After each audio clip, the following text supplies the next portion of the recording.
Rabu 20 Desember 2023 pada pers rilis Kadip Humas Elki Indonesia Law Firm menyampaikan kepada OJK dan KPK untuk atensi kasus ini, disinyalir adanya mafia hukum bekerja dan ada kong kali kong dan mufakat jahat antara mereka. WB Kahian Sekuritas, nama yang dikenal masyarakat Indonesia, ternyata sedang berkasus dan laporan para korban atas hilangnya dana mereka yang digelapkan oleh konspirasi oknum WB Vincent, Michael dan Agung dengan Direktur Utama WB Kahian Sekuritas, Yacinta Fabiana Chang melalui perjanjian kerjasama yang ditandatangani oleh kedua belah pihak. Para korban melapor ke kepolisian, tercatat beberapa LP timbul dari beberapa law firm dan masing-masing melaporkan ke unit kepolisian yang berbeda.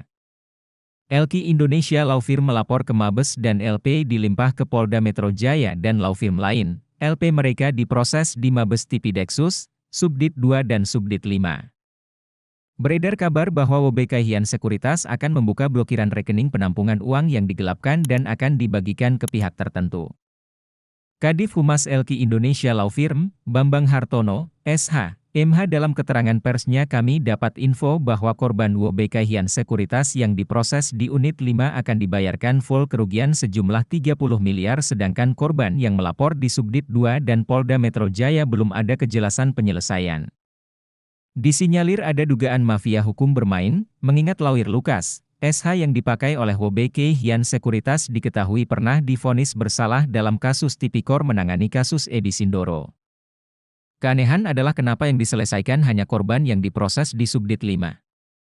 Juga WB Kahian Sekuritas tidak seharusnya membuka blokir tanpa kejelasan penyelesaian seluruh korban.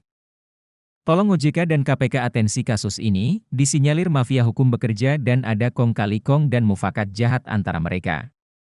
Advokat Bambang, SH menambahkan penanganan perkara yang tebang pilih menimbulkan aroma amis dan busuk. Terutama Direktur Tipideksus yang jelas mengetahui bahwa ada 2 LP di Subdit 2 dan 5 namun hanya menyelesaikan 1 korban. Ada apa? Apakah Wisnu Hermawan tidak tahu atau pura-pura tidak tahu? Oknum brengsek kepolisian harusnya dicopot bukan dibiarkan berkeliaran dan merugikan masyarakat. Penanganan kasus yang tebang pilih jelas melanggar asas hukum equality before the law, atau persamaan di mata hukum. Tidak mungkin ada kehususan tanpa adanya dugaan suap dan gratifikasi, mohon KPK selidiki. Banyaknya investasi bodong dan kejahatan keuangan, seharusnya OJK segera cabut izin WB Kahian Sekuritas dan bertindak tegas terhadap oknum penipu dan penggelap uang masyarakat. Hal seperti ini merusak tingkat kepercayaan masyarakat terhadap pemerintah Indonesia.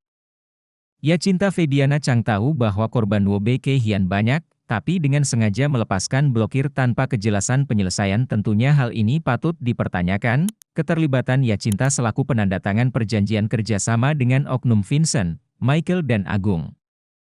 Dari awal tidak ada itikat baik dan terkesan melempar tanggung jawab terhadap pihak lain. Hati-hati kepada masyarakat yang berurusan dengan nama WB karena jelas ada masalah tapi tidak dibereskan dan malah lepas tanggung jawab.